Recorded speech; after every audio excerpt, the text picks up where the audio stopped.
कि दो न्याय अगर तो आधा दो, दो न्याय अगर तो आधा दो, पर उसमें भी यदि बाधा हो तो दे दो हमें 5 ग्राम, रखो अपनी धरती तमाम, वहीं खुशी से खाएंगे, परिजन पर असी न उठाएंगे, पर दुर्योधन वह भी दे न सका, आशीष समाज की ले न सका, जो था असाध साधने चला, उल्टे हरि को बांधने चला, जब नाश मनुज पर छाता है, पहले विवेक मर जाता है। 5 नंबर इसलिए कम कर लिए, जिनका बोर्ड था उनका ट्रैक रिकॉर्ड था कि वो एवरेज नंबर बाकी जितने बोर्ड मेंबर्स हैं उनसे हमेशा एवरेज नंबर बाकी लोगों का अलग रहता है, उनका यहाँ रहता है, बाकी का यहाँ रहता है।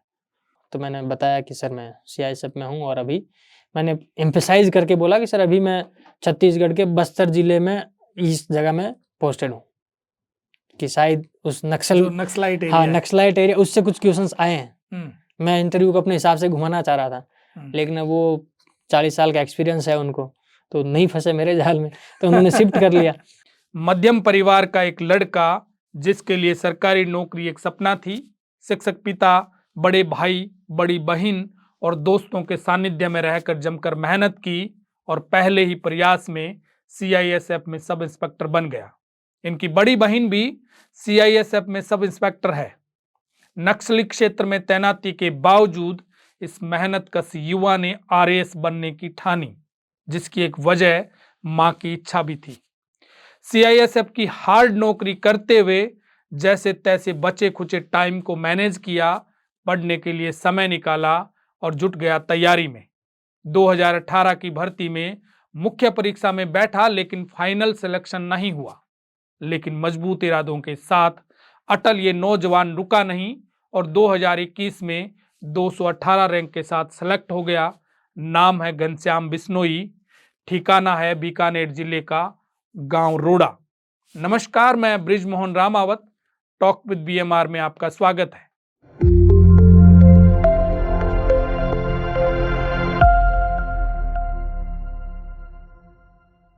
Ghanshyam ji, talk with BMR में आपका बहुत बहुत स्वागत। धन्यवाद। आपका आरएएस 2021 में अभी सिलेक्शन हुआ है जी।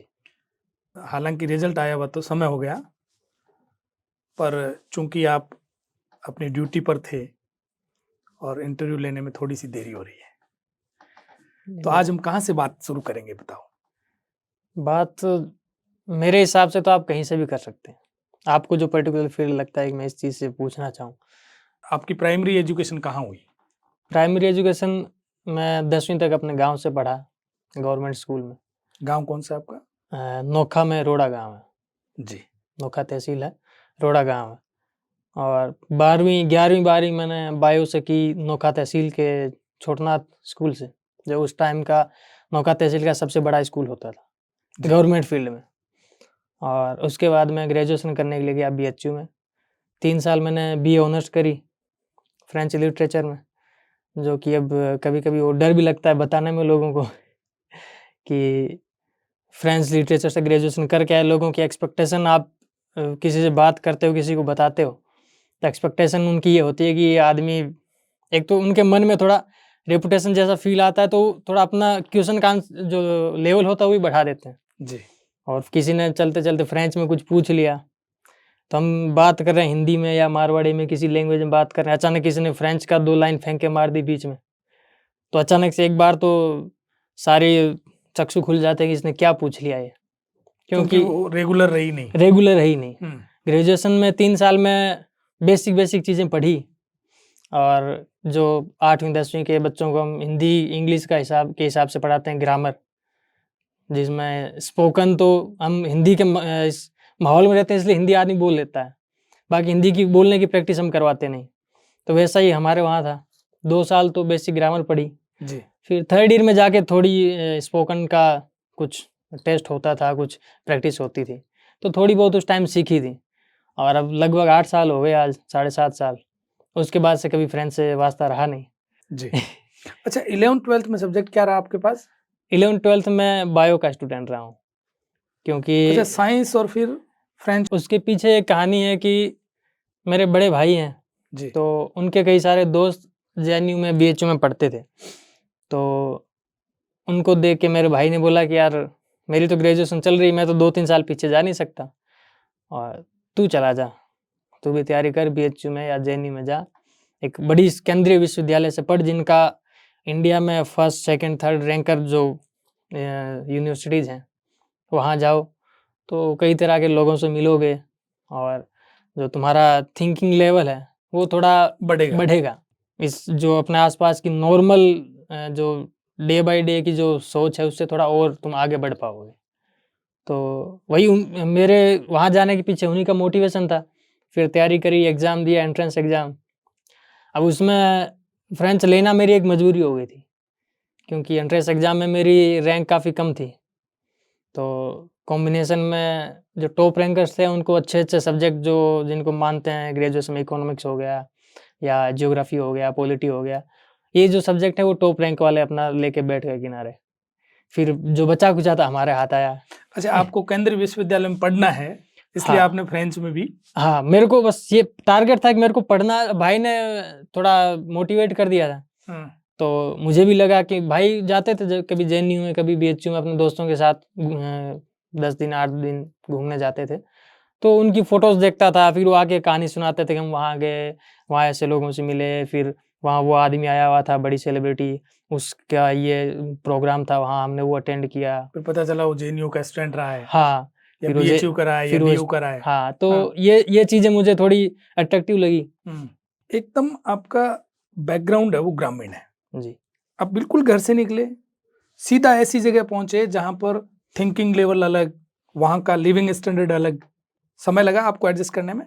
हाँ, कुछ शुरू के 2-3 महीने लगे। उसके पीछे सबसे बड़ा रीज़न था कि मैं राजस्थान के मारवाड़ी भाषी क्षेत्र से निकला हूँ। जी। तो हमें हिंदी भी उस टाइम थोड़ी बोल किसी के साथ अगर हिंदी में बात भी करते थे तो थोड़ा यूँ लगता था कि अरे यार कहीं कुछ गलत ना बोल जाएँ। और जिस जगह मैं गया वहाँ 2 तरह की भाषाएँ मतलब जो प्रभावी थी। पहली तो बिहार और यूपी के लोग वहाँ बहुत थे, तो भोजपुरी बहुत वहाँ मतलब मेजॉरिटी में थी बोलने वाले लोग, और दूसरा हिंदी, क्योंकि यूपी बिहार एक हिंदी भाषी क्षेत्र है, भारत का प्रमुख हिंदी भाषी क्षेत्र है, और वहाँ की हिंदी को मानते हैं, एक विद रिस्पेक्ट देखते हैं कि ये एक हिंदी लेवल एक की हाँ हिंदी है। स्टैंडर्ड और लेवल की हिंदी है। तो वो 2 चीज़ें मेरे लिए थोड़ी लगी मुझे कि यार शुरू में 2-3 महीने खुद को उस चीज़ में ढालने में, और थोड़ा जो इन्फीरियरिटी कॉम्प्लेक्स था हिंदी को लेके, तो वो 2-3 महीने लगे उसमें। फिर धीरे-धीरे उनके साथ रहने लगे। फिर लास्ट में 3rd ईयर में तो ऐसा हो गया कि हम भोजपुरी बोलते थे। ग्रेजुएशन के दौरान आपको लगा कि मुझे कुछ करना है, या उस समय आपने क्या सोचा कि मुझे क्या करना है, आपको मेरे को किस दिशा में जाना है, ये तय कर लिया उस समय आपने? नहीं, ये मैं आज भी अभी भी बहुत सारी चीज़ों को लेके मैं थोड़ा कन्फ्यूज़ रहता हूँ। कैसे? उस टाइम भी बहुत सारी चीज़ें करियर को लेके तो मैं अभी पिछले 2 साल में जाके 2-3 साल में जाके डिसाइसिव हुआ था। उससे पहले करियर को लेके कभी कुछ डिसाइड ही नहीं था, क्योंकि हम जिस पृष्ठभूमि से जाते हैं वहाँ ख़ास तौर से पश्चिमी राजस्थान के जो ग्रामीण एरिया है, वहाँ अधिकतर कुछ लोग होते हैं थोड़ा जिनको एक्स्ट्रा ऑर्डिनरी बोल सकते हो, अपवाद बोल सकते हो। बाकी अधिकतर लोगों के साथ यही समस्या है कि उनको पता ही नहीं उनको करना क्या है। 10वीं के बाद सोचते हैं कि हाँ। सब्जेक्ट क्या लेना है। अब 10वीं के बाद सोचते हैं, और उसके बाद किसी ने बोल दिया साथ वाले ने कि यार तू तो साइंस ले, हाँ, होशियार है पढ़ने तू में, होशियार है, हाँ डॉक्टर बनेगा। हाँ तू डॉक्टर बनेगा, तो उसको बायो दिलवा दो। और किसी को बोला यार इसकी गणित बहुत तगड़ी है, तो इसको इंजीनियर बनाना है, मैथ दिलवा दो। तो आदमी खुद डिसीजन नहीं करता, बच्चा वो इधर-उधर से आसपास का माहौल ही हाँ, करता है। आस-पास का माहौल उस पे थोप दिया जाता है। तो मैं भी इसीलिए बायो मुझे इसीलिए लेनी पड़ी कि मेरी मैथ्स कमज़ोर थी, और घर में बड़ा भाई, बड़ी बहन वो मैथ्स में अच्छे थे, वो मैथ्स से ग्रेजुएट थे, बीटेक थे। तो भाई ने बोला यार तेरे से मैथ में पार नहीं पड़ेगी, तू बायो ले ले। तो मैंने बायो ले ली, तो बायो भी एक तरह से थुप गई मेरे पे। तो यही चीज़ है कि उसके बाद ग्रेजुएशन में हमने कभी नहीं सोचा कि मैं सिविल सर्विस में जाऊँगा। ग्रेजुएशन के तक मैं और मेरा एक दोस्त था, अभी भी मेरा क्लोज़ फ्रेंड है वो बहुत। जी। तो हम दोनों की फ्रेंच लैंग्वेज में लिटरेचर में एडमिशन हुआ था हमारा। तो हम दोनों ऐसे मतलब एक यूटोपिया में जीते थे दोनों कि फ्रेंच से ग्रेजुएशन करेंगे। हालाँकि पढ़ते कुछ नहीं थे कि पर्टिकुलर फ्रेंच को लेके बहुत ज़्यादा सीरियसनेस है, वैसा कुछ नहीं था। बस यूटोपिया में थे कि फ्रेंच पढ़ेंगे, बढ़िया फ्रेंच सीखेंगे, फिर फ्रांस जाएँगे, फिर आईफिल टावर के पास बैठेंगे, बढ़िया शैंपेन पिएँगे। तो ये एक यूटोपिया में हम जीते थे। और फिर जब ग्रेजुएशन का 3rd ईयर आया, मतलब लास्ट सेमेस्टर जब आया, तब दोनों की आँखें खुली, अब क्या करें आगे। और वो आंखें भी तब खुली जब मास्टर्स के जो एडमिशन के फॉर्म होते थे वो निकल गए। तब मास्टर्स का भी फॉर्म नहीं भर पाए फ्रेंच में कहीं भी। फिर अब दोनों को समस्या हो गई, यहाँ तो 3 महीने का काम और एडमिशन ख़त्म हो जाएगा। एडमिशन हमने अब लिया नहीं है, कहीं फॉर्म भरा नहीं है, तो फिर करें क्या? तो फिर घर आ गए उसी कन्फ्यूजन में। घर आ गए, फिर उसने किसी के कहने पे एसएससी की तैयारी कर ली, उसने मुझे बुला लिया, मैं उसके कहने पे एसएससी की तैयारी में चला गया। तो वो कहाँ, दिल्ली चले गए? नहीं, बीकानेर ही आया था। अच्छा। तो ऐसा नहीं है कि हमने ग्रेजुएशन के टाइम सोच लिया था या हमारा शुरू से जुनून था कि सिविल सर्विस में जाना है, ऐसा नहीं। शुरू ग्रेजुएशन तक की लाइफ अधिकतर जो मैक्सिमम लोगों की होती है ग्रामीण पृष्ठभूमि की, कन्फ्यूजन में बीती हमारी, वैसी आपकी रही। वैसी हमारी रही। अच्छा, फिर आपने एसएससी के एग्जाम की तैयारी शुरू जी। की। क्या रहा फिर उसका रिजल्ट, क्या रहा? अब रिजल्ट आपके सामने, मैं आज सीआईएसएफ में सब इंस्पेक्टर हूँ। तो वो अटेम्प्ट कौन सा था आपका? वो एसएससी मैंने एक ही बार दिया था। वो पहली बार में सिलेक्शन हो गया? पहली बार में इसमें सिलेक्शन हो गया। उसके बाद अच्छा। दोबारा मैंने एसएससी का कभी फॉर्म नहीं भरा। क्यों? कब की बात है ये मैं 2016 के लास्ट में गया था तैयारी करने बीकानेर कोचिंग में, और एग्ज़ाम होते होते, पूरा प्रोसेस होते होते ज्वाइनिंग मिली मुझे 2019 जून में। तो 2-2.5 साल वो पूरे प्रोसेस में लग गए। बाकी एग्ज़ाम एक ही बार हुआ था उस दौरान, और एक ही बार दिया था। और उसमें भी मैंने इसलिए नहीं दिया था कि मेरे को उस टाइम लगता था कि मैथ्स मेरे को वाकई में कम आती थी, कमज़ोर थी। एसएससी के लिए मैंने सीखी थी, इंग्लिश मेरी बहुत अच्छी थी। तो मैंने उस टाइम ये सोच लिया था कि मेरे में जितनी कैपेसिटी थी जो मैं एसएससी को दे सकता हूँ, वो मैंने एक बार में लगा दिया। जितना जोर लगा सकता हूँ उतना लगा दिया। इससे ज़्यादा मैं मार्क्स इंप्रूव कर ही नहीं पाऊँगा, मुझे फील हो गया था खुद को। तो मैंने दोबारा तैयारी करी नहीं उससे। तो उसके बाद मैंने फिर किसी दोस्त ने बोला कि यार इतनी तू मेहनत करता तो इतना टाइम आरएस बन जाता। तो फिर मैं उधर स्विच कर गया। तब भी मैं डिसाइसिव नहीं था अपने करियर को लेके। एक दोस्त ने बोला कि एसएससी करते हैं। हाँ, फिर उसी ने दोबारा बोला मेरे को 2-2.5 साल बाद। उसी दोस्त क्या ने। नाम क्या है उसका? सुनील। क्या करते हैं वो? अभी वो है ऑडिटर है। अच्छा, राजस्थान गवर्नमेंट? नहीं, अभी वो है डिफेंस फील्ड में है। इसमें अभी हिसार में पोस्टेड है वो, हिसार कैंट में वो ऑडिटर है। तो उन्होंने वापस बोला कि अब तो आरएस की तैयारी करो। हाँ, नहीं वो ऐसे मतलब डिसाइसिवली नहीं बोला था। उसने ऐसे ही चलते चलते हम कुछ बात कर रहे थे, कहीं बैठे थे, हम दिल्ली गए थे धरने में। एसएससी का धरना प्रदर्शन चल रहा था उस टाइम। अच्छा, धरना प्रदर्शन भी किया आपने? हाँ, नेतागिरी करी है? नहीं, नेतागिरी नहीं करी। हम भी ऐसे ही भीड़ में शामिल थे कि एग्जाम सारे हो चुके थे। अब अगले कुछ महीनों तक पढ़ाई का कुछ था नहीं, और थोड़ा ये डर भी था कि अगर बाकी लोग जा रहे हैं, हम अगर नहीं गए और धरने में कुछ पॉजिटिव नहीं निकला तो अफसोस रहेगा कि यार ये जो धांधली हुई है या जिसका आरोप लग रहे हैं ये हमेशा के लिए मतलब ढक जाएंगे। तो हम भी उसी भीड़ में चले गए कि चलो यार थोड़ा और सपोर्ट कर देते, क्या पता थोड़ा पॉजिटिव निकल आए। तो वहीं बैठे थे उसी टाइम। उसने मार्च की बात थी, मार्च 2018 की जी। उसने ऐसे बोल दिया था, यार इतनी तैयारी करता ना तू आरएस बन जाता। कहाँ यहाँ पढ़े हैं, कोई पता ही नहीं एसएससी कब कराएगी अगला एग्जाम, कब इसका कुछ क्लैरिफिकेशन आएगा कि धांधली हुई है कि नहीं हुई है। तो सोचा यार ठीक है करते हैं आरएस। तब तक मैंने नहीं सोचा था कि मैं आरएस का दोबारा कभी मतलब आरएस कभी तैयारी करूंगा या प्रशासनिक फील्ड में जाऊंगा। तब तक सोच रखा था सीजीएल में जाना है, इनकम टैक्स जैसी कोई ढंग की पोस्ट जो उस टाइम एसएससी में रेपुटेटेड मानी जाती थी। आज उसका थोड़ा भले ही वैल्यू उसकी थोड़ी कम हो गई, चार्म थोड़ा कम हो गया, लेकिन उस टाइम बहुत माना जाता था। तो टारगेट वो था, लेकिन फिर किस्मत में कुछ और लिखा था तो इधर स्विच कर लिया उसके कहने पे। तो 2018 का एग्जाम दिया आपने? हाँ, 2018 का दिया था। 18 में डिसाइड किया, 18 वाला एग्जाम दिया, उसका रिजल्ट क्या रहा? उसका प्री निकला, फिर मेंस दिया। मेंस क्लियर नहीं हुआ मेरा। अच्छा। हाँ, उधर वो ज्वाइन कर लिया आपने सीआईएसएफ? हाँ, 2018 का जो मेंस था 2019 में हुआ था 25-26 जून को जी। और उसके 3 दिन बाद मेरी सीआईएसएफ की ज्वाइनिंग थी। तो घर वाले भी बोल गए कि यार अब एग्जाम तेरा मेंस हो चुका है, अब इसका ठीक है ज्वाइन करो। हाँ, ज्वाइन कर ले, कोई रिजल्ट नहीं है अभी, कोई पढ़ाई का ज़्यादा तुम्हें वो भी नहीं है कि तुम्हें बहुत ज़्यादा टाइम देना है। अब रिजल्ट आ गया, हो गया तो फिर बीच में बुला लेंगे, ट्रेनिंग से छोड़ के आ जाना, कोई दिक्कत नहीं है। तो एक घर वालों का भी एक लालच था कि एक बार लड़का सेट हो जाए, क्या पता दोबारा इसमें हो ना हो, कम से कम जो मिली हुई है जो सिक्योरिटी है उसको कम से कम हाथ से न जाने दे। तो घर वालों ने बोला चला जा, तो मैं भी चला गया वापस वहीं। फिर गांव की पृष्ठभूमि है कि सरकारी नौकरी लग जाओ हमारे छोरो, बस उसी में, उसी भाग दौड़ वाले, जो भाग दौड़ के आगे का जो टारगेट होता है मैं उस टारगेट में जाके फंस गया। फिर वैकेंसी आई 2021 में, फिर 2021 में। फॉर्म अपने आप ही भरा किसी के कहने से? नहीं, उस टाइम जब 18 का मैं कॉन्फिडेंट नहीं था कि मैं आरएएस के लेवल का विद्यार्थी हूँ कि नहीं हूँ। जी। बस सुनील ने बोला, मैंने तैयारी कर ली, प्री निकला तो थोड़ा कॉन्फिडेंस और बढ़ गया, चलो यार प्री तो निकल ही गया है और आगे दूसरा कुछ है नहीं ऑप्शन, तो मेंस कर लेते हैं। निकला तो ठीक, नहीं तो खुद को मतलब मैं टेस्ट करना चाह रहा था कि हाँ इस लेवल के हैं कि नहीं, ये पता चल जाएगा, फिर आगे के आगे देखेंगे। फिर उस टेस्ट में मेरे ग्रुप में जो मेरे साथ के जितने भी तैयारी करने वाले लड़के थे जी। तो उसमें किसी का नहीं हुआ था मेंस, लेकिन सब में मार्क्स सबसे ज़्यादा मेरे थे और कट ऑफ से कुछ एक नंबर कुछ कम था। तब एक बार फिर कॉन्फिडेंस आया कि यार जब इतने तक पहुंच सकते हैं तो थोड़ा और अगली बार कभी किस्मत ने साथ दिया, थोड़ा और जोर लगाया तो हो सकता है। हो सकता है। तो वो मेंस का जो रिजल्ट था उसने एक बूस्ट किया मेरे को कि मैं अगली बार तैयारी करूं। इसमें आपकी ट्रेनिंग 2 साल की होती है? नहीं, 52 वीक की ट्रेनिंग होती है। अच्छा, करीब 1 साल 52, हाँ करीब 1 साल। तो कोविड का टाइम था हमारा, जी। तो 4 हफ्ते, महीना भर लगभग वो कोविड के चक्कर में एक्सटेंड हो गई थी, तो लगभग 13 महीने की ट्रेनिंग थी।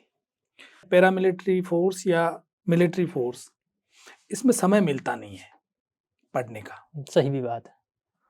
आपकी जॉब लगी और 2021 में वैकेंसी आ गई, नई नई जॉब, ट्रेनिंग भी उसी समय, तो आपने समय कैसे निकाला और कितना निकाला? समय ट्रेनिंग पीरियड में तो कुछ नहीं हुआ। अच्छा, उसमें समय निकाल ही नहीं पाए? नहीं, बिल्कुल नहीं। ट्रेनिंग पीरियड में फर्स्ट जो 6 महीने थे, जब मिड टर्म ब्रेक होता है उससे पहले तो कभी मैंने सोचा भी नहीं कि मैं ट्रेनिंग में भी कुछ कोशिश करूं। फिर मिड टर्म के बाद उस टाइम शायद रिजल्ट आया था 2019 के लास्ट में, 18 वाला? 18 वाले का, मेंस का। जी। तब थोड़ा लगा कि यार कुछ कर सकता हूं मैंने थोड़ी और करनी चाहिए। तो मैंने जोश में कुछ 2-4 एनसीईआरटी की, पॉलिटी की 6ठी 8वीं 9वीं की किताबें खरीदी थी, ट्रेनिंग मंगवाई थी और कुछ दिन मैंने जोश था तो कुछ दिन जो सुबह का शेड्यूल होता था, पीटी परेड वो सब करने के बाद लंच के बाद जो 1.5 घंटे का ब्रेक मिलता था, जिसमें ट्रेनीज थका हुआ होता है और आदमी सोचता है कि मैं इस टाइम ये आराम सो करूंगा। लेता हूँ। तो मैंने 8-10 दिन तो बड़े मुश्किल से जैसे तैसे करके निकाले कि यार किताब पढ़ता हूँ, अब अगले 5 महीने थोड़ा मैं कंटिन्यूटी बरकरार रखूँगा, फिर यूनिट में जाऊँगा तो वहाँ थोड़ा टाइम मिलेगा, वहाँ मैं सब इंस्पेक्टर होऊंगा तो मेरे को टाइम की कोई कमी नहीं होगी।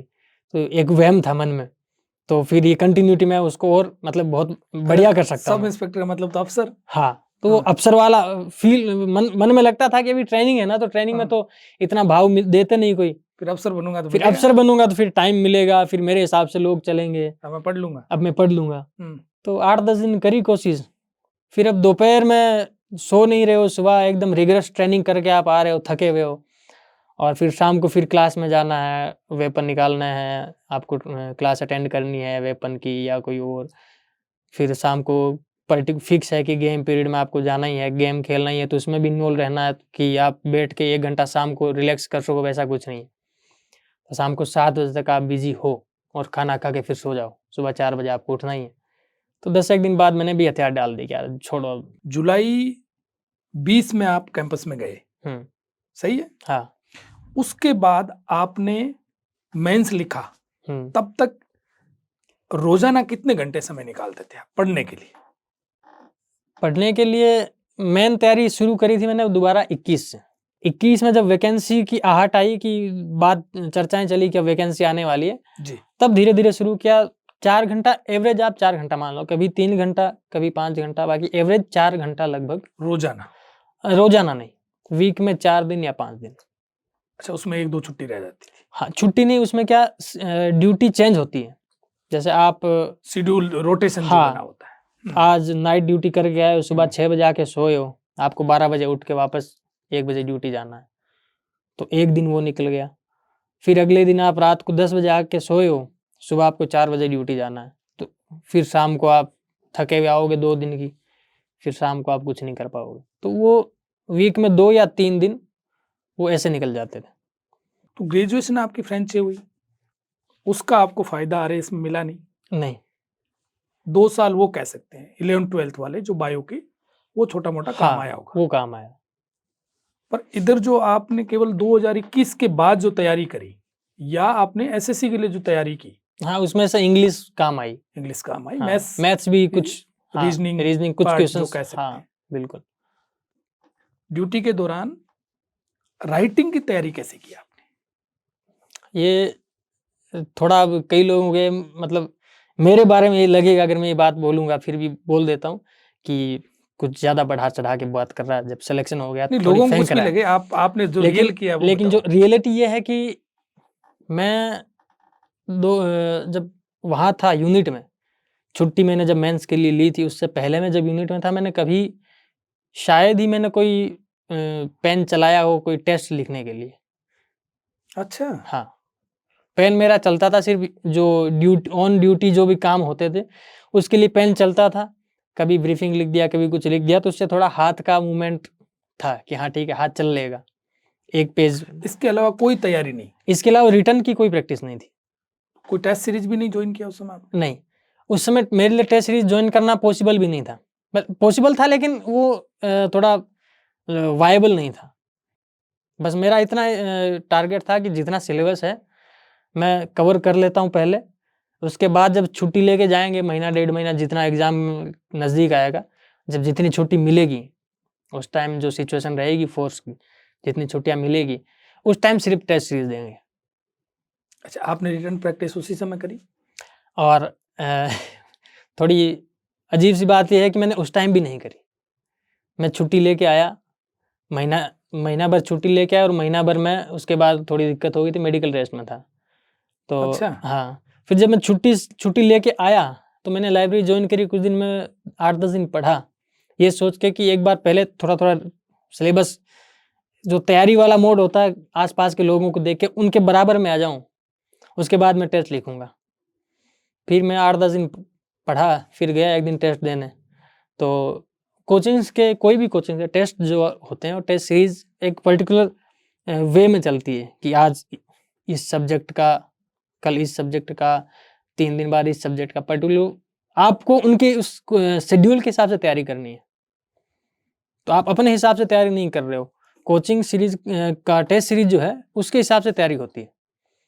और मेरा क्या, मैं सिलेबस, मैंने कुछ सब्जेक्ट पहले पढ़ रखे थे, और मैं जब टेस्ट देने गया तो उस पहला टेस्ट जो था वो किसी दूसरे सब्जेक्ट का था, जो तब तक मैंने बहुत ज़्यादा अच्छे से पढ़ा नहीं था।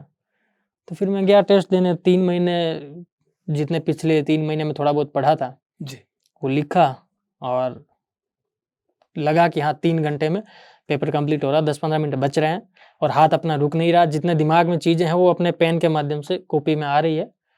तो मैं सेटिस्फाई था कि चलो ठीक है, हम और टेस्ट सीरीज दे सकते हैं।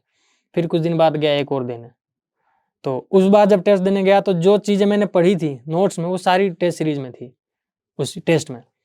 तो लिखते लिखते लिखते 3 घंटे वही चीज़ जो आपको एकदम क्लियर याद है कि मेरा नाम घनश्याम है, वहाँ जाके भी घनश्याम ही लिखना है, और पूरे 3 घंटे वही लिखना है। तो मैं थोड़ा बोर हो गया 3 घंटे लिखते लिखते लास्ट में। फिर तीसरा टेस्ट देने गया, वो तो आधा लिख के मैं कॉपी जेब में डाल के आ गया।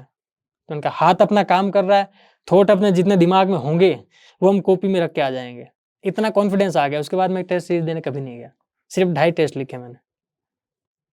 तो रिटर्न प्रैक्टिस घर में करी कि नहीं करी? नहीं, अच्छा, घर में भी नहीं की? कोई प्रैक्टिस नहीं। लिखा मैंने उतना ही, 2.5 टेस्ट वो थे, और मैं बैठा बैठा शॉर्ट्स नोट्स बनाता था। जब लाइब्रेरी में पढ़ता था तो पहले सुनना करता था कि फलाने आदमी ने अपने शॉर्ट्स नोट्स बनाए थे, फिर उससे थोड़ा ये बेनिफिट हुआ, उससे ये बेनिफिट हुआ। तो मैंने भी ट्राई किया कि चलो हम भी आजमा के देखते हैं।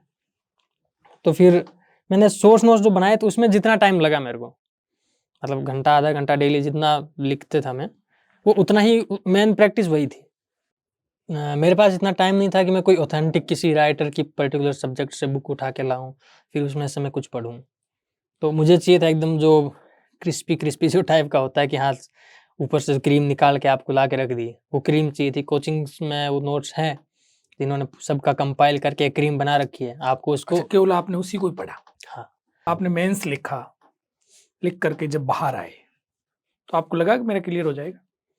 हाँ, क्योंकि आरपीएससी ने पहली बार 2018 तक आरपीएससी एक अलग मोड में चलता था। आरपीएससी का पेपर कि डेटा कुछ ज़्यादा है, जो जितने ज़्यादा डेटा यूज़ करेगा, मतलब एनालिटिकल जो अप्रोच होती है वो आरपीएससी के पेपर में उससे पहले 2016 तक कम थी।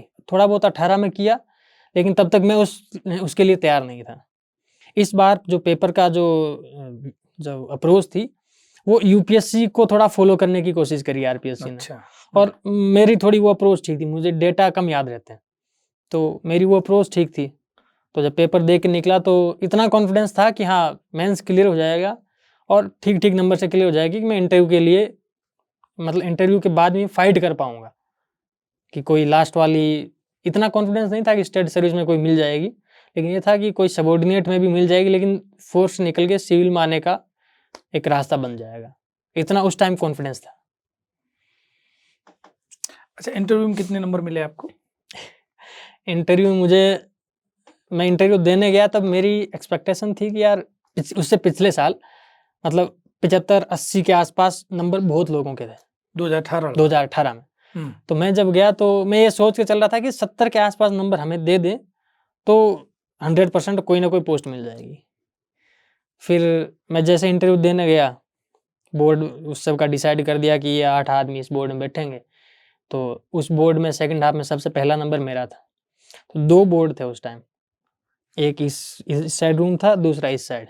तो मैं जिस रूम के आगे बैठा था तो 4 लोग ऐसे चल के आए।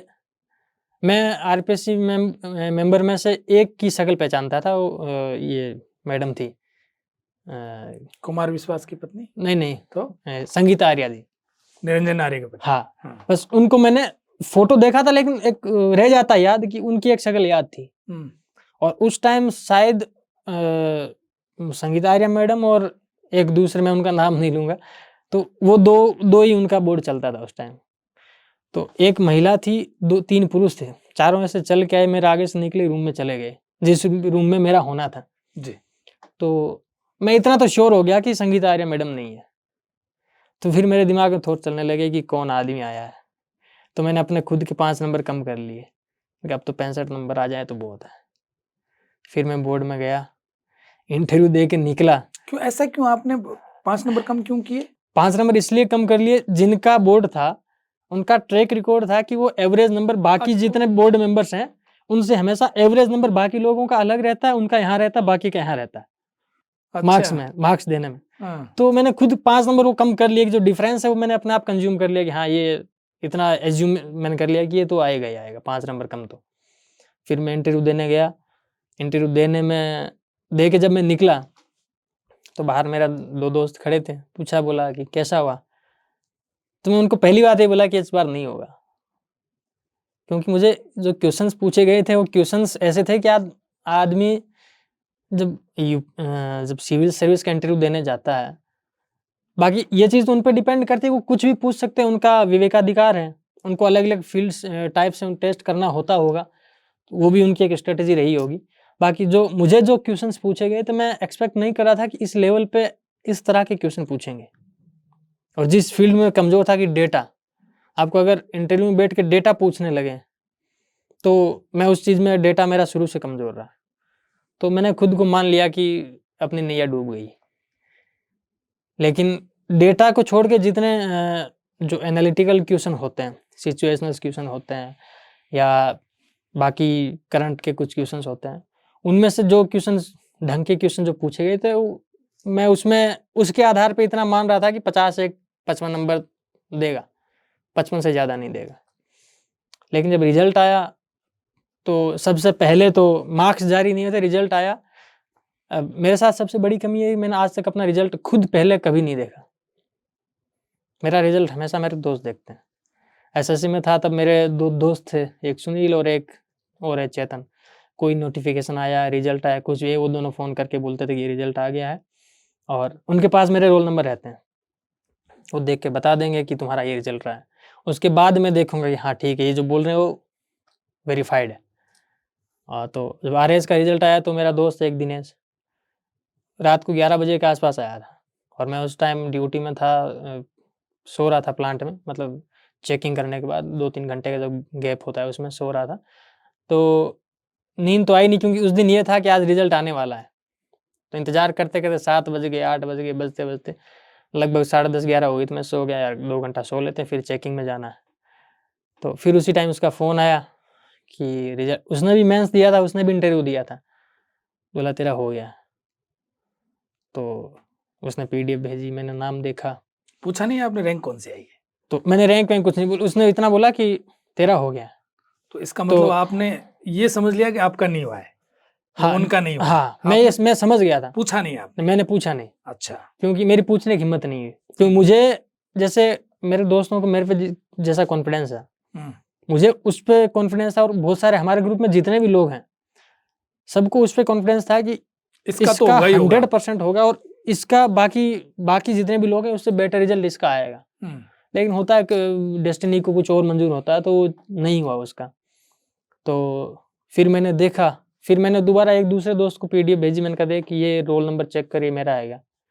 तो उसने बोला हाँ तेरा ही है। तो मैं थोड़ा सा शांत हुआ कि चलो ठीक है, अपना हो गया।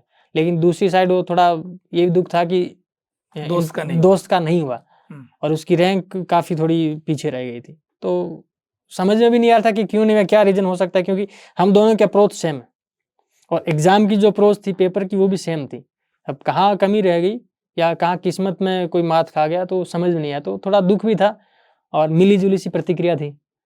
तो ठीक है, हो गया सिलेक्शन फाइनल, और बैठे हैं आज। नंबर कितना है?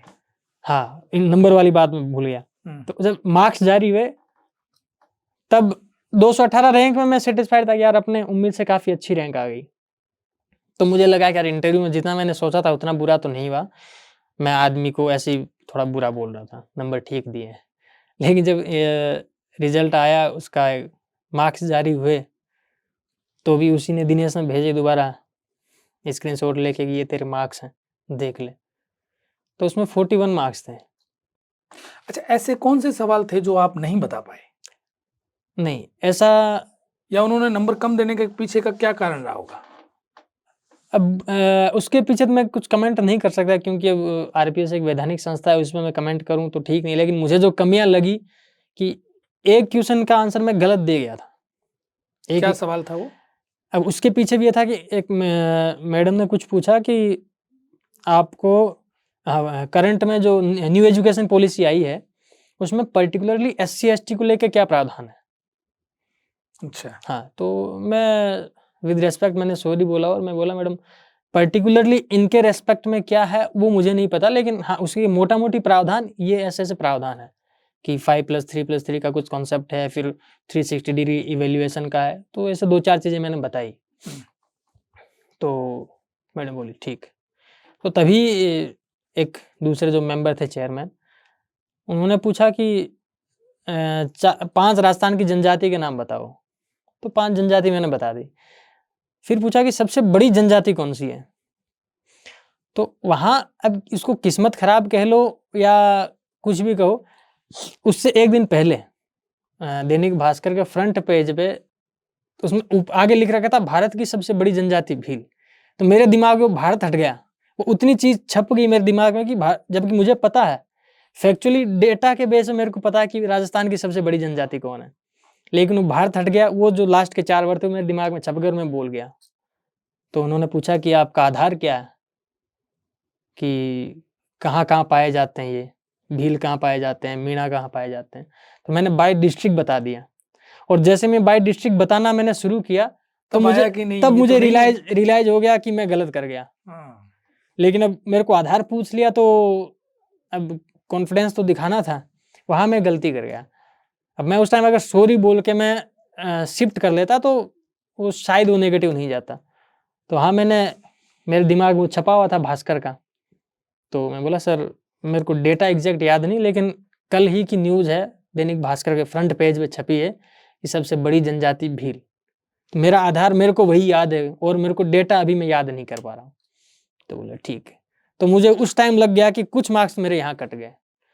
बाकी जितने भी उन्होंने चाहे फैक्चुअली पूछा हो, चाहे किसी भी फील्ड का पूछा हो, ऐसा एक आध क्वेश्चन जो मुझे नहीं आता था, विद ड्यू रिस्पेक्ट मैंने सॉरी बोला, और उसको नेगेटिव माना भी नहीं जाता, जनरली नहीं माना जाता। बाकी सामने वाले की सोच पे है कि अगर किसी ने सॉरी बोल दिया, आपके क्वेश्चन का जवाब नहीं दे पाया, तो हो सकता है उसको मान ले कि ये कमतर आंक लेगी, इसमें वो क्वालिटी नहीं है। अच्छा, सिचुएशनल सवाल पूछे आपसे, हाँ, क्या सवाल था? सिचुएशनल सवाल में बोर्ड के मेंबर थे, चेयरमैन नहीं थे जब जो पूछ रहे थे। जी। तो उन्होंने पूछा कि एक जगह लेपर्ड घुस गया, मतलब तेंदुआ। तो वो लेपर्ड इतना स्पीड में बोल गया कि मेरे को एक बार सॉरी बोलना पड़ गया। उनके सॉरी सर, काइंडली रिपीट। तो बोले लेपर्ड लेपर्ड, तेंदुआ जानते हो? हाँ सर। बोले एक बिल्डिंग है, कोई नाम बताया था जयपुर की, कोई सेक्रेटेरिएट के आसपास की कोई बिल्डिंग, झालाना, उधर पीछे जंगल है। तो उन्होंने उसको रिलेट करके बनाया कि वहाँ एक लेपर्ड घुस गया। लेपर्ड आते भी रहते हैं हाँ कई बार इस पीछे। हाँ, तो जेलन मार्ग पे भी आ जेलन जाता है। मार्ग पे, तो वो उन्होंने रिलेट करके बोला कि एक लेपर्ड घुस गया है और वहाँ वर्किंग डे है और बहुत सारे लोग हैं वहाँ, और आप वहाँ कुछ पोस्ट बताई थी कि वो उसके तौर पे तैनात हैं, तो आप क्या करोगे? अच्छा, जॉब से रिलेटेड कुछ पूछे? नहीं। अब मेरे इंटरव्यू में मेरे को जो चीज मिसिंग लग रही थी वो सबसे अच्छा, बड़ी, आपके बैकग्राउंड से कुछ नहीं पूछा।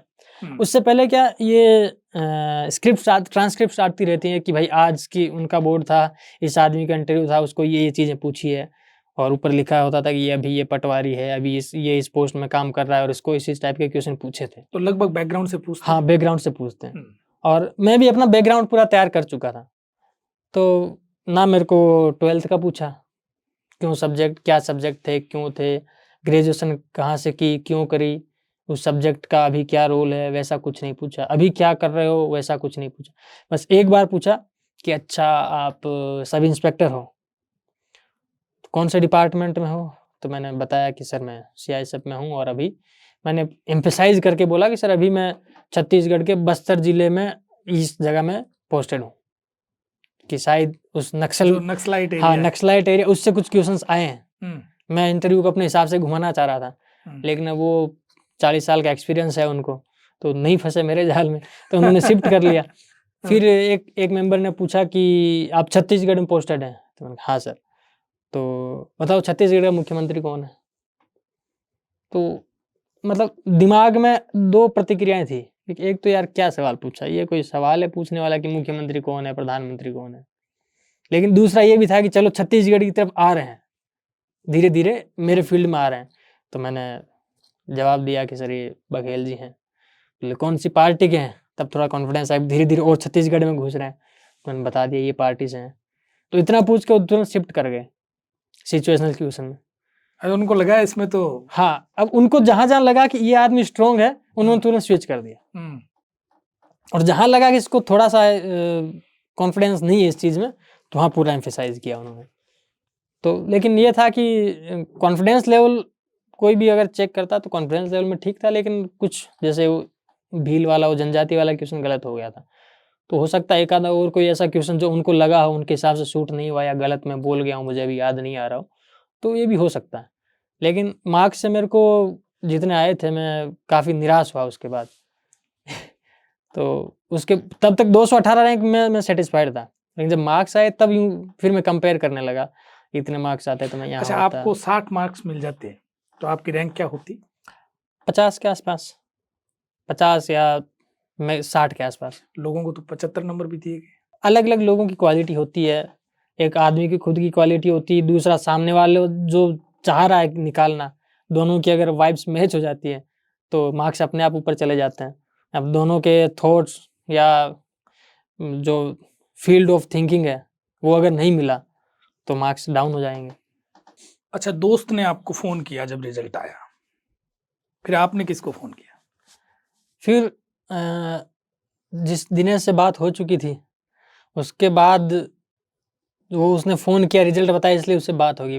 उसके बाद प्रायोरिटीज़ में जो जो एक्सपेक्टेड है कि आदमी सबसे पहले किसको बताएगा, मैंने उसी हिसाब से फ़ोन किया। मैंने सबसे पहले अपनी माँ को फ़ोन किया। जाग रहे थे? तो वो सो रही थी, तो उन्होंने फ़ोन उठाया नहीं। तो उसके बाद मैंने अपने पिताजी को फ़ोन किया, तो उन्होंने उठाया। वो भी लगभग सो चुके थे, लेकिन अब फ़ोन बजा, उठ गए कि इतनी रात में लड़के का फ़ोन आया है, तो उन्होंने भी उठाया।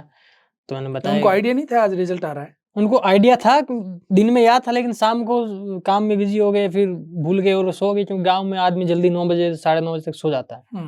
तो वो भी सो चुके थे। तो जब मैंने उनको बताया कि मेरा सिलेक्शन हो गया है और 218 रैंक आई है, तो आशीर्वाद दिया, कांग्रेचुलेट किया। फिर मैंने पूछा मम्मी कहाँ है, तो उठा के बात करवाई, तो फिर उनको भी बताया, तो वो बड़ी खुश हुई मम्मी, क्योंकि मेरी माँ बहुत सालों से, जब से मैं सीआईएसएफ में गया हूँ, तो उसके पीछे 2 रीज़न है। उनकी जो चिंताएँ हैं, उनके पीछे 2 रीज़न था। मेरी बड़ी बहन है, वो भी सीआईएसएफ में सब इंस्पेक्टर है। अच्छा। हाँ, तो वो भी 2015 में सेलेक्ट हुई थी, तो वो भी 7-8 साल से, मतलब साल में 2 बार 3 बार छुट्टी आना होता है, 15 दिन, 8 दिन, 10 दिन, तो वो भी अधिकतर दूर रहती थी। तो घर की बड़ी बेटी घर से लगभग टाइम दूर रहती है, फिर उनकी शादी हो गई, तो अब उनको भी 2 जगह टाइम देना है, तो आना थोड़ा और कम हो गया। तो उनको वो चिंता रहती थी कि बेटी नहीं आ पा रही है। फिर मेरा सिलेक्शन हुआ, तो मैं भी चला गया, तो मैं भी घर से दूर रहता था, तो बहुत टाइम आ नहीं पाता था। तो उनको चिंता थी, वो हर बार ये बात बोलती थी, बेटा आजा, कब तेरा रिजल्ट आ रहा है? बार-बार पूछती थी, कब रिजल्ट आ रहा है, कब जॉइनिंग देंगे? अभी भी पूछती हैं। तो उनकी तो खुशी का कोई तो ठिकाना नहीं वो था। बहुत खुश थी कि मेरी प्रार्थना सफल हो गई, अब मेरा बेटा घर के पास आ जाएगा, अब मुझे कोई टेंशन नहीं है। तो वो बहुत खुश थी। उसके बाद मैंने अपनी दोनों बहनों को बताया, और भाई पास में बैठे थे, तब तक भाई भी आ गए थे मम्मी के पास। तो घर के जो मेंबर थे, उनको मैंने बता दिया, और तब तक बाकी दोस्तों के और लोगों के फ़ोन आने लग गए। तो मैं भी बोला, आप सो जाओ, कल बात करते हैं। तो फिर पूरी रात मैं वही कॉल अटेंड करता रहा, रिप्लाई देता रहा, पूरी रात नहीं सो पाया मैं।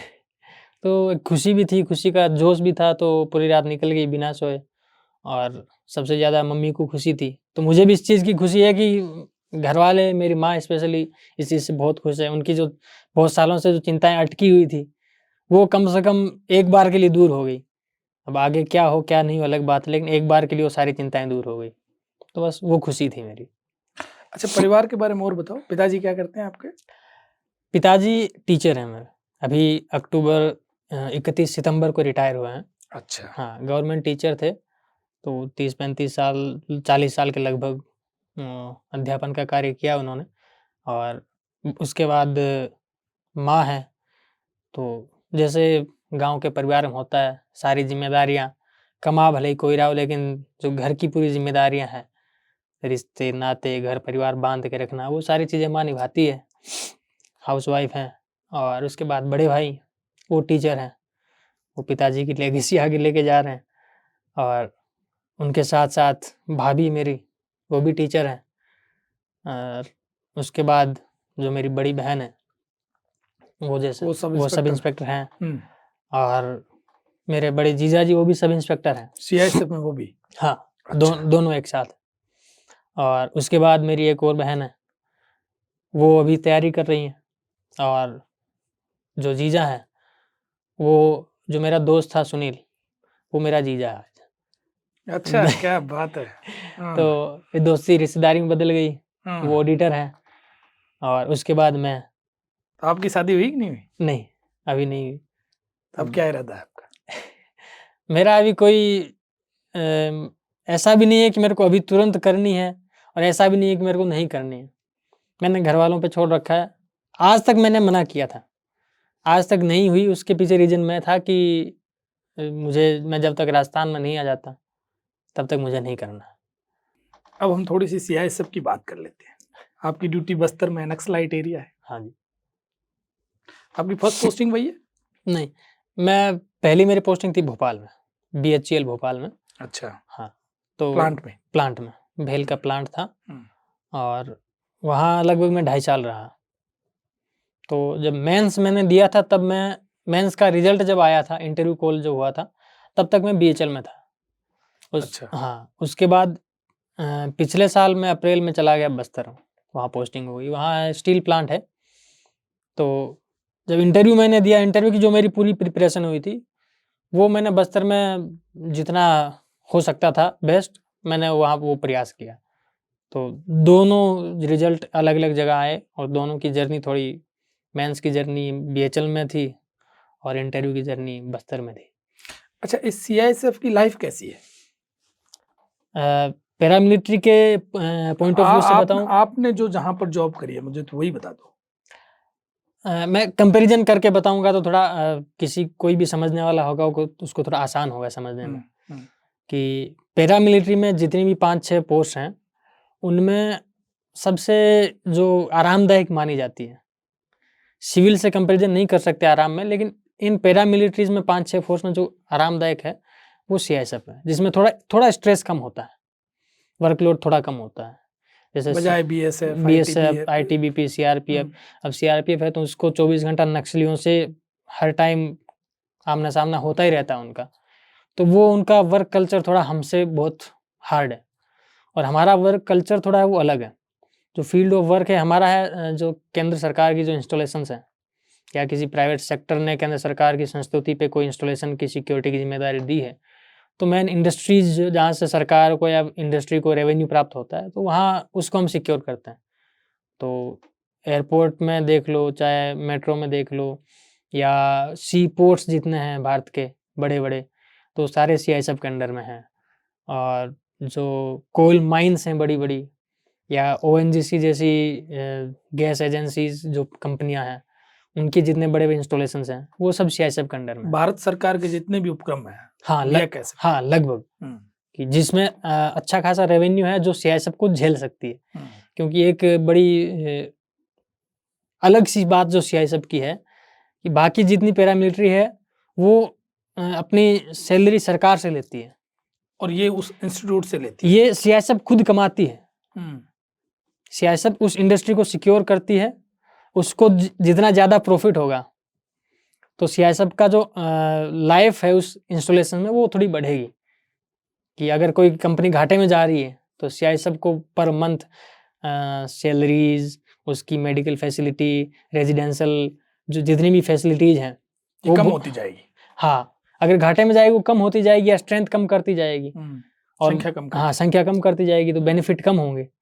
तो सीआईएसएफ खुद कमाती है, अच्छे से सिक्योरिटी देती है, और जो चोरी जैसी घटनाएं होती है या कोई बड़ा सैबोटाज हो गया, किसी का नक्सल का कभी अटैक हो गया, जैसे किरंदुल बछेली जो दंतेवाड़ा में है, तो वहाँ सीआईएसएफ ने अटैक भी झेले हैं नक्सलियों के, उसके बाद भी सीआईएसएफ डटी हुई है तो उसको सिक्योर करने में। तो आज भी बहुत एनएमडीसी के जो प्लांट्स हैं, कोल माइंस हैं, वो बहुत प्रॉफिट में चलती है।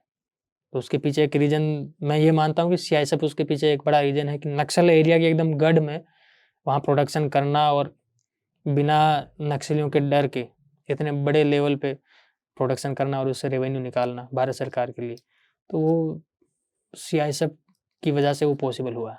जी, तो आपके सीनियर्स या आपके साथियों को पता था कि आप सिविल सेवा की तैयारी कर रहे हो? मेरे जो कलीग्स थे, जो जूनियर्स थे और इंस्पेक्टर रैंक तक, जब मैं गया था तभी जैसे बातचीत होती है कलीग से, तो मैंने किसी एक को बताया, उसने किसी को बताया, वैसे घूम फिर के इंस्पेक्टर रैंक तक तो सबको शुरू के 2-3 महीने में सबको पता चल गया था कि लड़का सिविल सर्विस की तैयारी कर रहा है। लेकिन जो और गेजेटेड ऑफिसर्स हैं उनको तब पता चला जब मैं मेंस के लिए आया छुट्टी लेके। मैंने पहले तो 1 महीने की छुट्टी, लंबी छुट्टी भरी, तो उनके कान खड़े हुए कि 1 महीने क्या करेगा, और उसमें रीजन डाल रखा मैंने एग्ज़ाम का। तो पूछा तो मैंने बताया कि मैं से तैयारी कर रहा हूँ, मेरा मेंस है। तो फिर उसके बाद उनको थोड़ा जो इंटेंस होता है पता करने का इंटेंसिटी, वो तब बढ़ी जब मैं उसके बाद छुट्टी आया और उसके बाद मैंने कुछ दिक्कत हो गई थी मुझे, तो मैंने मेडिकल रेस्ट लिया था 1 महीना 40 दिन का कुछ। तो जब वो चीज़ हुई तो थोड़ा और उनकी इंटेंसिटी बढ़ गई कि एकदम कंफर्म हो गया कि हाँ सिविल सर्विस की तैयारी कर रहा है। उनको ये लगता था कि उसी की वजह से बहाना करके इसने मेडिकल रेस्ट लिया है तैयारी के लिए। तो उनको गेजेटेड रैंक पे एसी, डीसी, कमांडेंट्स जो होते हैं ऑफिसर्स, उनको उसके बाद पता चला। तो उनका क्या व्यवहार था आपके साथ? आपने 40 दिन की मेडिकल ली तो उन्होंने कोई बोर्ड तो नहीं बिठाया? नहीं, सीआईएसएफ में ये होता है कि सीआईएसएफ के खुद के डॉक्टर्स नहीं है, ट्रेनिंग सेंटर्स को छोड़ के बाकी जहाँ भी जिस इंस्टॉलेशन में काम करते हैं वहाँ हॉस्पिटल जो है वही करता है। तो मैं जब गया था तो डॉक्यूमेंट्स मैंने सबमिट किए थे। तो ऑब्वियस चीज़ है कि किसी भी सरकारी विभाग में अगर कोई ऐसी घटना होती है तो जांच जरूरी है। तो उन्होंने प्रारंभिक जांच करी। जांच में मैं दोषी पाया गया कि ये जानबूझ के रुका है उनके हिसाब से। अच्छा। हाँ। फिर उसके बाद एक लेटर दिया गया कि आप अपना पक्ष रखो। फिर पक्ष रखा, फिर पक्ष से सेटिस्फाइड नहीं हुए, फिर एक इंक्रीमेंट डाउन किया गया 1 साल के लिए। अच्छा। तो आपकी यूनिट को कौन लीड कर रहा है? डीसी है, कमांडेंट है? कमांडेंट। अच्छा। हाँ। तो फिर तो दो डीसी होंगे।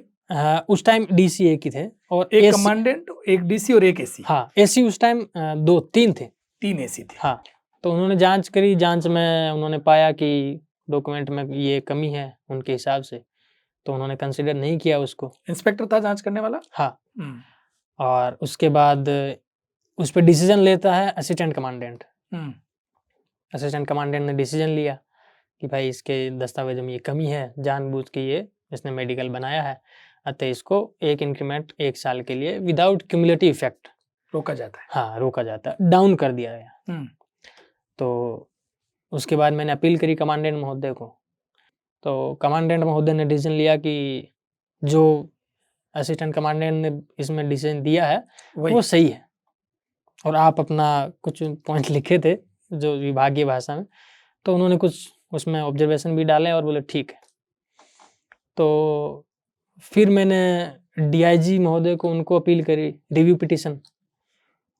तो उसमें मैंने कुछ चीज़ें कुछ ऐड भी करी थी कि ठीक है, मैंने क्लियर बोला था कि हाँ मैं तैयारी कर रहा था लेकिन मेरे दस्तावेज गलत नहीं है। हाँ, मेरे को समस्या हुई है और कोइंसिडेंस ऐसा है कि मेरा एग्ज़ाम से पहले मेरे को मेडिकल में रहना पड़ा और कुछ चीज़ें मैंने और ऐड करी थी। तो उसके बाद डीआईजी महोदय ने उसको पनिशमेंट को हटा दिया। हाँ, रिवर्ट कर दिया कि ठीक है आपको दोष मुक्त किया जाता है, लेकिन आगे ध्यान रखें कि दोबारा ऐसी कोई रिपीटेशन ना हो। ठीक है, जब पनिशमेंट हट गई और मन में धन्यवाद किया कि ठीक है डीआईजी महोदय ने। डीआईजी तो आईपीएस होता है? दोनों होते हैं। अच्छा, प्रमोटिव भी होता है? प्रमोटिव भी होते हैं और आईपीएस भी आते हैं। ये कौन थे, प्रमोटिव थे या ये प्रमोटेड? तो डीआईजी महोदय को थोड़ी मेरे पे दया आ गई मैंने 2-4 लाइनें लिख दी थी, मेरा भविष्य, तो मेरा जब रिजल्ट आया करियर तब आपने एसी साहब को मिठाई खिलाई कि नहीं खिलाई? नहीं या वो नाराजगी थी? नहीं, नाराजगी थी। एक्चुअल में नाराजगी थी क्योंकि कुछ चीज़ें विभाग की बात नहीं करनी चाहिए, लेकिन वो नाराजगी थी। तो उसके बाद तब तक मेरा जब रिजल्ट आया तब मैं उस पुरानी यूनिट से मैं बाहर जा चुका था। जहाँ नई यूनिट में मैं वहाँ हूँ, वहाँ के असिस्टेंट कमांडेंट, डीसी ऑफिसर बहुत अच्छे हैं और उनसे तालमेल भी है, बातचीत भी होती है। कभी कोई समस्या आती है तो उनके पास जाते हैं कि हाँ ये समस्या है, समाधान भी होता है। आपने जो किया आपके फेवर में रहा। हाँ। आपने एसएससी की तैयारी की, आप सब इंस्पेक्टर बने। आपने आरपीएससी एग्जाम दिया, आपका सिलेक्शन हुआ। अब आपको कहाँ जाना है? अभी मैं फिर अभी भी डिसाइड नहीं कर पा रहा हूँ कि मेरा मन है कि मैं वहाँ छोड़ के आया हूँ, राजस्थान के प्रति मेरा थोड़ा लगाव ज़्यादा है कि मैं यहाँ रहूँ। तो वो लगाव ही थोड़ा एक कन्फ्यूज़न क्रिएट कर रहा है मेरे मन में कि अब जो जिसकी मैं बात कर रहा था, दिनेश की, जो मेरे दोस्त हैं मोटिवेट करते रहते हैं, उसने भी मेरे को बोला कि अब तू यूपीएससी की तैयारी कर, इसमें हो गया बहुत है, अब यूपीएससी की कर, 2-3-4 साल बचे हैं, 32 साल जनरल की फाइनल एज लिमिट होती है, 4 साल बचे हैं, 4-5 चांस होते हैं, सारे अवेल कर ले, लगा दे जो जितना है उतना। तो उसका तो यही कहना है, उसका सुझाव यही है, लेकिन मेरा जो राजस्थान वाला लगाव है तो वो मेरे को थोड़ा कंफ्यूज कर रहा है कि मैं करूं कि ना करूं। वहाँ हुआ बाई चांस, भाई अभी मैं नहीं मानता कि मैं जाऊंगा यूपीएससी में प्रिपरेशन करूंगा, फाइनल सिलेक्शन हो जाएगा, मैं अपने आप को उस लेवल पर भी नहीं मानता। लेकिन मन में डाउट वही है कि अगर वहाँ गए, किस्मत अच्छी रही, बहुत सिलेक्शन हो गया, फिर अगर कैडर कहीं और मिल गया जैसे राजस्थान के अलावा, तो अब आईएएस, आईपीएस, आईआरएस ऐसी नौकरी अगर मिल गई तो फिर वो छोड़ी भी नहीं जाएगी। कि आदमी ऐसा नहीं है कि आईएएस बना हुआ है और उसका मन किया कि होम कैडर नहीं मिला तो बोले नहीं मेरा मन नहीं कर रहा, मैं नहीं जाऊँगा। तो वो बहुत टफ डिसीजन होता है, बहुत टफ सिचुएशन होती है। तो वो सिचुएशन भी, उसको भी देख के सोच के मेरे को डर लग रहा है। तो अभी तय नहीं किया है? अभी तय नहीं किया मैं, अभी बहुत जैसा मेरा शुरू से जर्नी चली आ रही कंफ्यूजिंग, अब फिर पिछले कुछ सालों में एकदम डिसाइसिव था मैं कि मेरे को आरएएस का करना है और सिलेक्शन हो गया। अब सिलेक्शन हो गया तब ये कंफ्यूजन दोबारा आ गया कि आगे अब मैं क्या करूं। घनश्याम जी, आप ऐसी कोई घटना हमारे साथ शेयर करना चाहेंगे, कोई जीवन की, कैसी भी हो सकती है वो, कोई कोई यादगार लम्हे? तो सबसे यादगार जो मैंने आपको पहले चर्चा करी, यादगार में कि जब हम दिल्ली में बैठे थे, एसएससी का धरना दे रहे थे, उस टाइम जो सुनील ने जो बोला, तो मुझे आज भी याद है कि इतना तू तैयारी करता तो आरएएस हो जाता। फिर मैंने तैयारी कर ली, अब आज सिलेक्शन हो गया, तो सबसे यादगार है। बाकी इम्पोर्टेंट चीज़ में मेरी लाइफ में मेरे फ्रेंड्स का बहुत बड़ा रोल रहा है। फैमिली कॉमन होती है, हर आदमी के पीछे उनका हाथ होता है और पूरी शिद्दत से लगे रहते हैं, लेकिन फ्रेंड्स जो आपको सही टाइम पे सुझाव भी दे सके, गलत टाइम पे आपको रोक भी सके और बुरे टाइम में आपको सपोर्ट भी कर सके, तो ऐसा जो फ्रेंड सर्किल मेरा रहा है तो मेरे लिए काफ़ी इम्पोर्टेंट है। यूथ के लिए पीछे किसी ने एक इंटरव्यू मेरे से पूछा था कि आपके लिए मोटिवेशन क्या था, तो मैंने 2-3 चीज़ बताई थी। उसमें 2 चीज़ जो सबके लिए लागू होती है कि विवेकानंद जी ने यूथ के लिए जो चीज़ें बताई है, 5 फैक्टर बताएं कि एक यूथ को इन 5 को फॉलो करना चाहिए फॉर बेटर लाइफ और इवोल्व, कि जो आदमी अपने आप को इवोल्व कर सके उसके लिए। तो उसमें सबसे बड़ी चीज़ है सेल्फ कंट्रोल और सेल्फ डिटर्मिनेशन। सेल्फ कंट्रोल आज के युवा के लिए इसलिए ज़रूरी है कि आसपास बहुत ज़्यादा डिस्ट्रैक्शन है। पहले के टाइम इतने डिस्ट्रैक्शन नहीं थे, एक सोशल मीडिया या इंटरनेट का ज़माना ये नहीं था, तो आदमी फिक्स एक लाइफ चलती थी, घर से काम पे जाना है, काम से घर पे आना है, खेत में जाना, वापस आना। अब डिस्ट्रैक्शन इतनी ज़्यादा हो गई, इसलिए सेल्फ कंट्रोल बहुत ज़रूरी हो गया। अब ख़ास तौर से जो युवा तैयारी कर रहा है जी, जो अभी कहीं सफलता की सीढ़ी चढ़ने की कोशिश कर रहा है, तो उस पर कंट्रोल बहुत ज़रूरी है, क्योंकि डिस्ट्रैक्शन बहुत है। आपने सोशल मीडिया यूज़ किया, आप बैठे, आपने थोड़ा-सा स्क्रॉल किया और 2 घंटे निकल गए, पता भी नहीं चला आपको। तो आपको पता होना चाहिए कि मेरे को यूज़ करना है, किसी से कॉन्टैक्ट के लिए यूज़ करना है, तो उसको किस लिमिट तक यूज़ करना है, कब उसको कंट्रोल करके साइड में रखना है। लेकिन इसका मतलब ये भी नहीं है कि आप सोशल मीडिया एकदम गायब ही कर दो अपने जीवन से। उसका भी एक आपके जीवन में, अगर आप चाहो कंट्रोल करके एक रेस्ट्रिक्शन में उसको यूज़ करना चाहो, तो उसको पॉजिटिवली भी यूज़ कर सकते हो। अनइंस्टॉल नहीं करना। अनइंस्टॉल नहीं करना, क्योंकि अनइंस्टॉल करना का मतलब है, जब प्रशासक में चीज़ें मानी जाती है कि आप समस्या से भागने के बजाय समस्या का समाधान ढूंढो, तो अनइंस्टॉल करना समस्या से भागना है, जबकि उसको कंट्रोल करना समस्या का समाधान है, कि आप उसको अपने विवेक से उसको कंट्रोल कर सकते हो, समस्या का समाधान कर सकते हो, तो ही आप बेहतर प्रशासक बन सकते हो। दूसरा, सेल्फ डिटर्मिनेशन बहुत ज़रूरी है। जी, जो डिस्ट्रैक्शन है वो आपको अपने लक्ष्य से साइड में लेके जाएगा। आपको कंफर्ट जोन मिलेगा तो आपका जो डिटर्मिनेशन है, अगर वो वीक पड़ता जा रहा है, तो आपका कंफर्ट जोन आपको पीछे लेके जाएगा।